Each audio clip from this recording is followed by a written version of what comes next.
playing for a long time, long hours a day. Also starting in the morning every day or I would say every day. So, you have to every day if possible. Yes. Yeah. So how do you deal with injuries? I'm lucky that I haven't had any injuries or anything go wrong. Or some people maybe. Some people have either inflammation of the tendinitis and things like that, overworked muscle, or even dystonia where things go wrong. That whole subject is difficult for me to really know about it, because I haven't, luckily, I have to touch wood, it hasn't happened to me, but I have friends who have fought through it. Some have been able to do it, some haven't, but I think if you understand how your hand works, perhaps it may help, but you must really understand it. I would say just general injuries, especially as you get older, you have to warm up more carefully, and if you don't warm up at all, you use the big muscles, not the little ones, and so you end up clawing and you end up pressing too hard and things. So you must warm up carefully, like I love doing sport, I love running, for example. Well, you can't just suddenly run at the speed that you want to run if you're doing 10k or something. You can't just suddenly do it. You have to trot until everything is up to that level. Now we do it. It's the same with guitar, really. You must get the fingers going. And especially in colder places. In warmer places it's easier because your fingers work sooner. But as you get older, you have to be more careful. Don't do big stretches suddenly. You have to do it by parts. And I would say that you could use the confirmation of the technique where you're confirming your hand position and small simple movements. Use that as the part of your warm-up. And just a good phrase to connect with this is that most of us, we use too much strength. It's just the way it is. But it's a strange thing that we sometimes, especially when we're beginners, we think, I need more strength because I can't hold the string down. No, you need more accuracy, not strength. So if you are accurate and you go right in the right place, you hardly need to press very hard. And if your movement is fast and simple, you don't need to claw the guitar, to get it to sound loud. So if you are accurate in the left hand, then your hand doesn't get tired. But as you said, for example, I've had one injury, but it wasn't to do with guitar. I broke my wrist about 2 years ago or 3. Yeah, I fell, stupid, but everyone can fall, and it's just broken wrist. So that was a few months without playing. So when I was starting to play again, I put the strings down 1/3, I put a capo on, I took out the bone on the bridge so that the strings were really, really low, so that I could start practicing with the string, and they almost buzz, but just needing to play very quiet. And really, it was an education in playing gently. And after a month, I was playing again. There's no problem, but still, I had to go through a process because it was very sore. So I would say, if I need to practice a lot, because I need to learn many pieces, I have a guitar at home that's got very low action, and I just tune it way down to learn, if I've got to learn too many pieces, rather than on my normal guitar, which is quite easy, this guitar. But some guitars, I see some of the students playing guitars that are quite difficult to play, so they really have to fight much more. Yeah, and you think the construction, building guitars nowadays compared to guitars in the past, let's say, that what do you think about the sound that you had in mind, maybe when you tried your guitars in the past and now? Or the guitars that you have tried that were in the past, let's say, Hauser and all the other guitars? I think honestly there are lots of guitars being built nowadays that are better than before. Of course there are some Hausers, some Bouchers, not all of them, and not all Fletas, and not some. One or two that I've heard that are fantastic. So the general guitar making now has got so much better. There's a large variety of styles as well. You know, that if you like a very bright guitar or if you like a dark guitar, it's much easier to get one. When I was a student, I mean, you could only, if you had the money, you could buy a Ramirez, and that's about all you could get.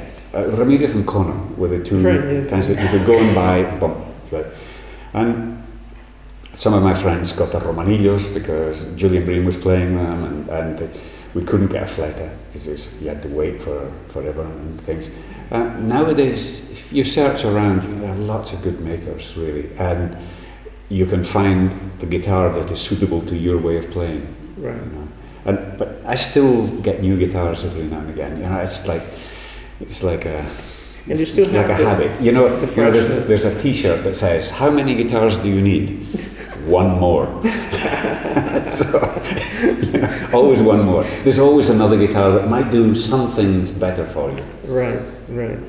And I heard that you, when you fixed your first guitar, that you had, you still oh had yes, your that's first right. guitar. Recently, yes. Yeah. Well, I didn't fix it myself. Yeah. I had a friend in Orense, which is the next city to Vigo, where I live.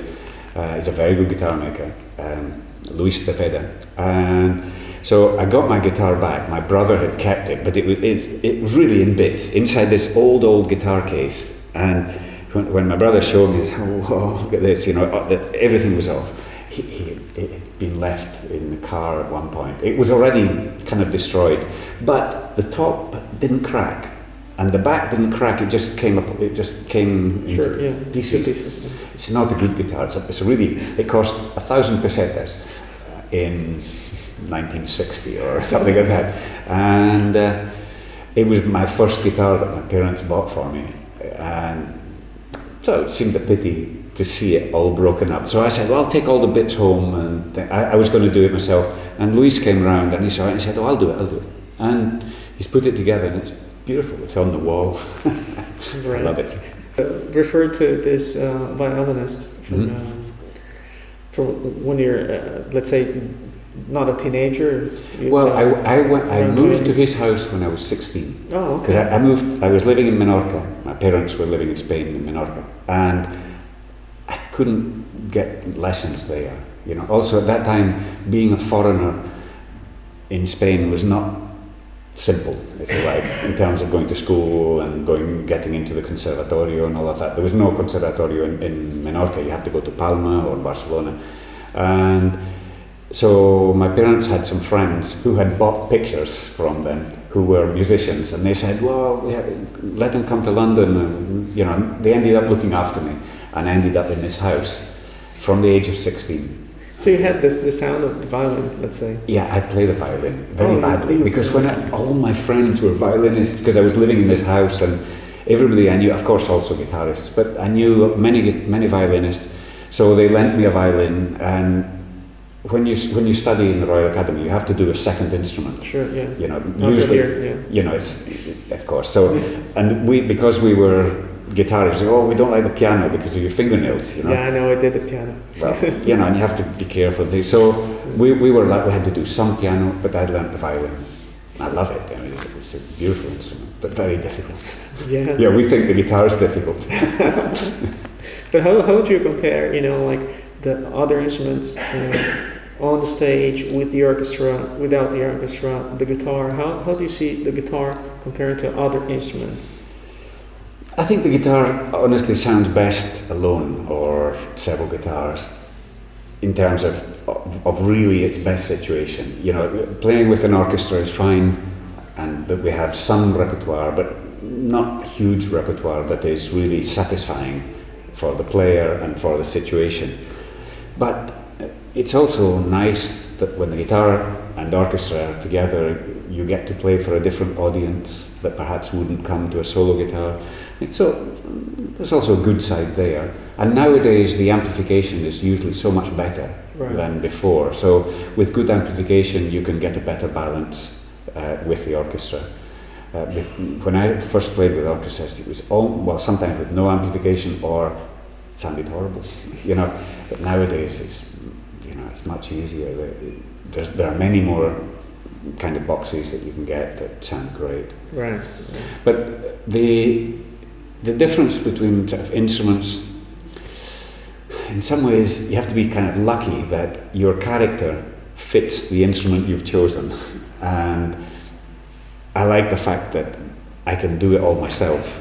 You know, I don't have to rely on other people or make other people do something so that I can play my bit. You know, if you're a singer, you need to find accompanist, someone, you know, maybe you can't get that guy, or this guy is the good one, he's also working with other people, you know, it's always, you're always missing something. I like the fact that I can do the whole thing myself, but that's just because that's the way I like to do my other things.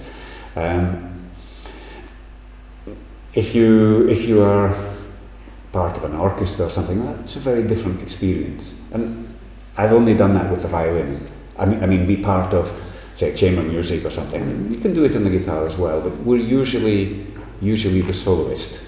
You know, sometimes we accompany a singer, which is nice.